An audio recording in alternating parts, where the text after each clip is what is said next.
Welcome to Sacred Stories. Today, we'll unravel one of the most pivotal conflicts in the early church: what caused the confrontation between the apostles Peter and Paul. Prepare to dive deep into how this critical moment shaped the trajectory of Christianity. In the fledgling days of the Christian church, two monumental figures rose to prominence: Peter, a direct disciple of Jesus and the rock upon which Christ declared he would build his church, and Paul, a former persecutor of Christians transformed into an ardent apostle to the Gentiles. Though their missions aligned in spreading the gospel, an intense disagreement in Antioch laid bare the tensions between their approaches, threatening the very unity of the early church. The tension behind the scenes. The early church wrestled with a fundamental question: how should Gentiles, non-Jews, be integrated into a faith born from Judaism? Peter's perspective, rooted in Jewish traditions, Peter initially saw Christianity as the fulfillment of Judaism, emphasizing its continuity with the law of Moses. Paul's vision: Paul preached a gospel free from the constraints of the Mosaic law, emphasizing that salvation came through faith in Christ alone, not through adherence to Jewish customs. This tension became a flashpoint as the church expanded beyond Jewish borders. Many Jewish Christians believed Gentiles should adopt Jewish practices, such as circumcision and dietary laws, to be fully accepted. The setting: Antioch. The confrontation unfolded in Antioch, a vibrant and diverse hub of early Christianity where Jewish and Gentile believers coexisted. Peter's initial approach, guided by his vision in Acts 10, where God revealed that no person was unclean, Peter initially ate and mingled freely with Gentile Christians.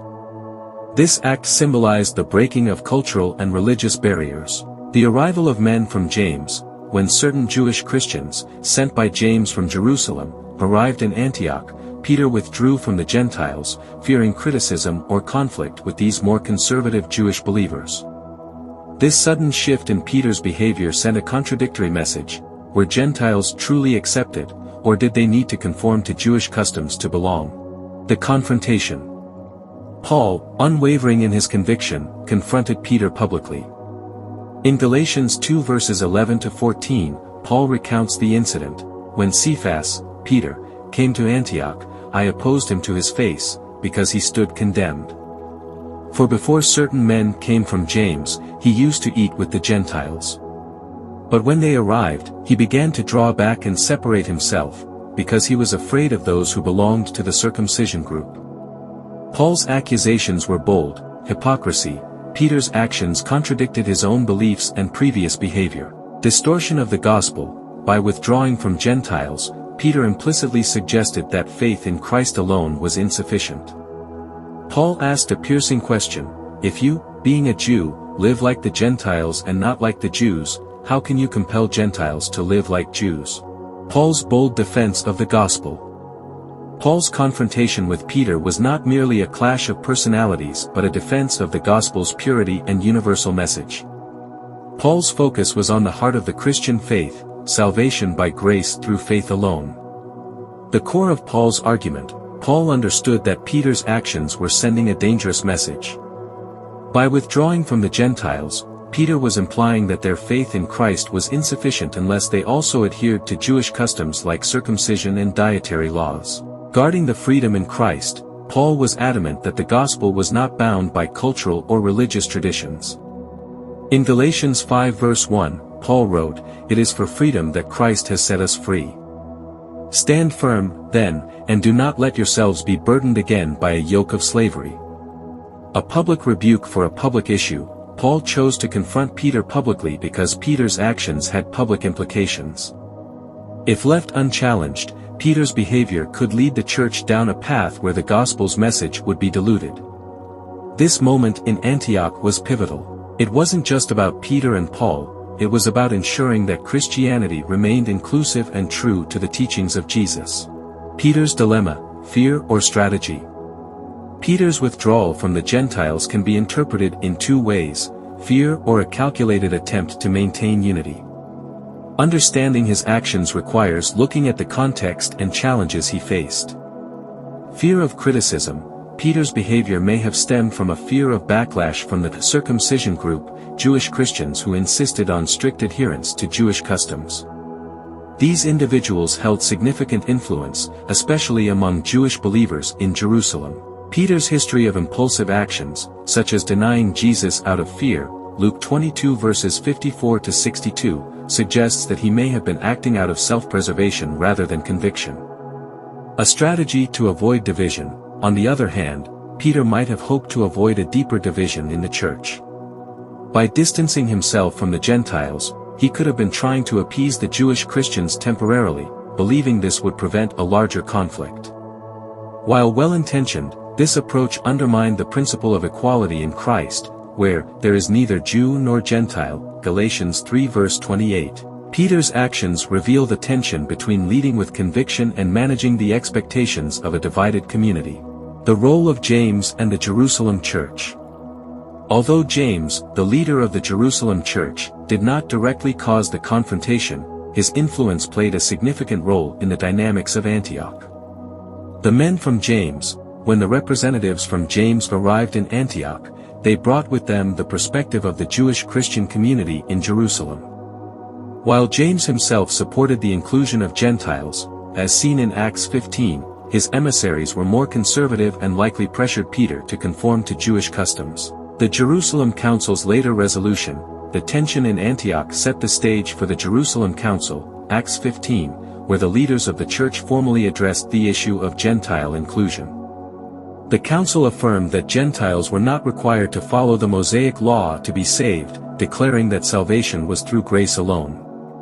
However, they also encouraged Gentiles to abstain from certain practices offensive to Jewish Christians, such as eating meat sacrificed to idols, as a gesture of unity. This decision demonstrated the church's effort to balance theological clarity with practical harmony. The universal gospel takes shape. The confrontation in Antioch had profound implications for the future of Christianity, shaping its universal and inclusive message. Breaking down barriers, Paul's defense of the Gentiles solidified the church's commitment to a gospel that transcended cultural and ethnic boundaries.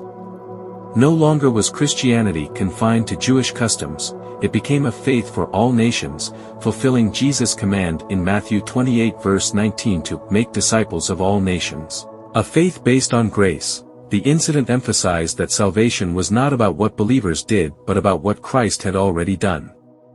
This was a revolutionary concept, especially for Gentiles who had no connection to the Mosaic law. Unity in diversity. The resolution of this conflict laid the groundwork for a church that embraced diversity while remaining united in Christ. It was a reminder that the gospel's power lies in its ability to unite people of all backgrounds under one faith. Peter and Paul, reconciliation and legacy. Despite the intensity of their confrontation, Peter and Paul ultimately reconciled, demonstrating that even sharp disagreements could be overcome through shared faith and purpose. Peter's humility. Peter's later writings reflect his acknowledgement of Paul's wisdom and authority. In 2 Peter 3 verses 15 to 16, Peter refers to Paul as our dear brother and praises his writings, even though he admits they are sometimes difficult to understand. This shows Peter's willingness to learn and grow, a mark of true humility in leadership. Paul's respect. While Paul was unyielding in his defense of the gospel, he never sought to undermine Peter's role as a pillar of the church. In 1 Corinthians 15 verse 5, Paul honors Peter's leadership by listing him first among those who witnessed the resurrected Christ. Their reconciliation highlights the strength of Christian unity. Disagreements can lead to growth and stronger bonds when rooted in a shared commitment to the truth. This confrontation in Antioch serves as a timeless reminder that the church's foundation is built on grace, truth, and unity. Stay tuned for more stories from Sacred Stories as we explore the challenges and triumphs that shaped the early church. The tension between Peter and Paul was not a failure but a necessary step in the growth of the early church. It clarified the gospel's essence, strengthened the church's mission, and ensured that salvation would be accessible to all, regardless of background. As we reflect on this story, let's ask ourselves, are we willing to stand firm for the truth of the gospel, even when it's uncomfortable? How can we embrace diversity in our communities while maintaining unity in Christ? Are we quick to seek reconciliation when disagreements arise within the church? Thank you for joining us on Sacred Stories. Stay connected as we continue to uncover the powerful narratives that have shaped our faith and inspired generations. Until next time, may grace and truth guide your path.